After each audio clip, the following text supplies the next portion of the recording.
আমি মায়ের কাছে জল নিকাচ্ছি তুই করবি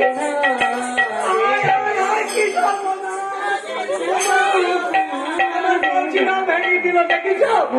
এই রকম যদি বিরক্ত করে মানুষ বসবাস করতে পারে বলো আর এই গ্রাম থেকে অন্য গ্রামে চলে যাবে আমার পেছনে লাগবে না কেন আমার তো শত্রুটা আছে আমাদের ঘরের বউ যে নেচি বেলায় আমি বলি না ওই জন্য আমার বলবো আজ আমি ধরবো ওর বাবা নন্দ মহারাজের কাছে নিয়ে যাবো দেখাবো তোমার ছেলে আমার কত বড় ক্ষতি করেছে